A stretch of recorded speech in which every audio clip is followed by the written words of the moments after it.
if the hardest part of recovery isn't day 1? It's days 2 and 3. Well, I'll tell you right now, white-knuckling it doesn't usually work simply because your brain knows that that's not a sustainable thing for you. You know that you can't just keep white-knuckling it, and sometimes your brain will make you feel like the urges will last forever, when in reality they won't. I think it's important to remind yourself that typically if you don't feed them, your urges will only last a few minutes. And it's important to keep that in mind while recovering. I also think that,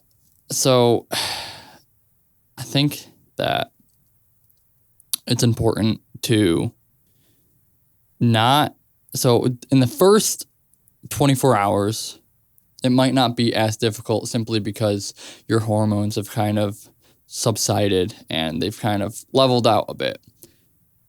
But after that, first 3 days, I would say, are probably the most difficult.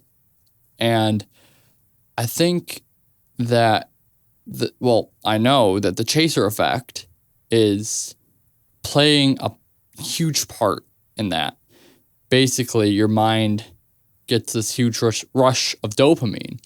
And then right after that, your mind, when you level out and whatnot, you then are at a lower threshold of dopamine in your system, and you crave that high amount of dopamine that you just had. And that's basically the chaser effect. And that continues first few days up to a week or two after relapse. So it's important to remember that too, that it's not going to be that difficult forever. That first of all, it's not going to be that difficult the entire day.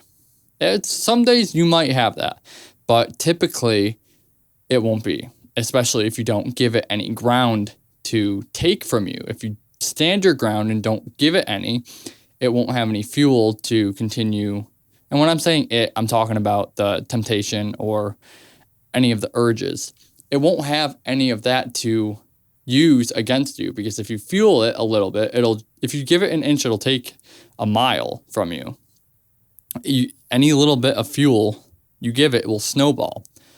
And it's important to remember that in those moments of the first few days especially, this feels like it's going to last forever, because that's what your mind will tell you. Even if not verbally, even if not in not so many words, it'll be an abstract feeling of, oh, geez, I really want this. I really, that's what you'll feel. It's important to remember that it won't last forever. This too shall pass.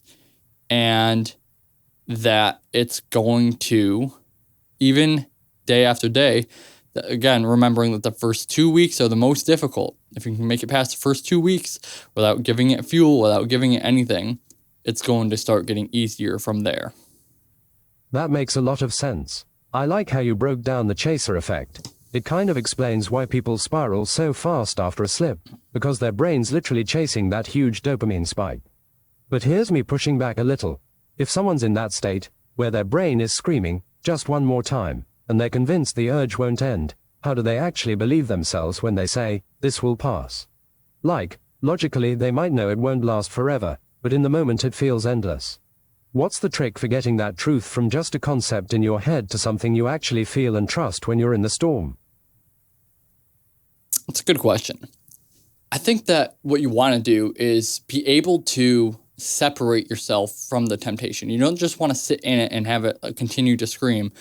You want to, if you can, you want to distance yourself from it. Use that energy that you're feeling in that moment. Use that immense feeling of, okay, this is something I want, something, that kind of, it's almost, depending on your state of mind, it's either a clashing feeling or it's a go get that feeling. And using that as energy, you can transmute it you can use it as a spark and transmute it. Now, there's a couple different ways that you can do that. You can, what I just said, you can use it as a spark, and you can use that spark to get away from it, to physically move yourself to a different environment, because environments trigger the same kind of feeling in your, not feeling, the same kind of responses in your brain. If you're in a certain environment, if you're in your relapse environment, you're going to have a more likely, you're going to relapse more likely. So if you get yourself away from that and keep yourself grounded, go do something that's either an alternative or go do something that is completely just different or something. Here's what else you can do is you can use that to change your physiology, basically shock your body in some way. Either, not necessarily has to be a big shock, but something that changes your body's, where it doesn't care about that anymore, your body's internal compass, where you're either you can work out, you can take a cold shower, you can just get out in nature and calm down. There's a lot of different ways that you can do this. I think that's integral to recovery, because if you don't, you're going to sit in it and you're going to simmer in it, and that simmering is going to build up until it boils, and that boiling is going to push you towards relapse more and more and more, and it really becomes where you're sitting in a crock pot that's slowly heating and heating and heating more and more and more, which everybody's going to at some point get out. They're going to cave to the pressure. So if you remove yourself from that crock pot and you get yourself into a different environment, even if temporarily. Now, it can be argued that yes, when you come back to that environment at some point, as you're most likely going to need to, it does make it more difficult because you're putting yourself back in that environment, and then you're like, oh, well, relapse zone again. But I feel like you stand a far better chance if you get away. Now, obviously, you can't always be removing yourself from the environment. Obviously, that would be impractical because depending on where it is, it's because if you do, you'll always be moving and you'll never be sitting still and doing something. So that's where the other part comes in, where you can transmute it. What you can do is take that energy and transmute it into something that either is a flow state or a creative endeavor.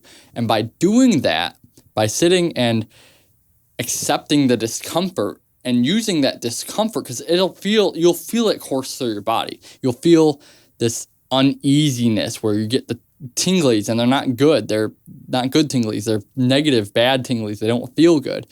But you use that and you say, no, I'm going to sit here and I'm going to do this creative thing instead. Now, if you're just slothing around, you're on TikTok, you're on YouTube, you're playing, well, I don't want to say playing video games. Playing video games can be a good distraction from that too. Not that you should always distract yourself, but that's getting into a whole different rabbit hole. But you can use the energy that you feel towards a pursuit, and by doing that, and sometimes that's just riding out the wave. Sometimes you got to do that. That's another thing, that other than moving, what you can do is sit and ride out the wave for a little bit before you move. So you ride out the wave, ride out the wave, ride out the wave. Then you're like, it just keeps hitting me. And you get to a point where it gets higher and higher and higher, the urge each time. This can happen, is what I'm saying. And after a certain amount, it's like, oh, okay, well, this is really difficult now. Then you can get away. Or you can get away when it's still down here. Either way. But like I said, oftentimes it's not practical to always move away. Hey, if you enjoyed this video, you can watch the full version right here.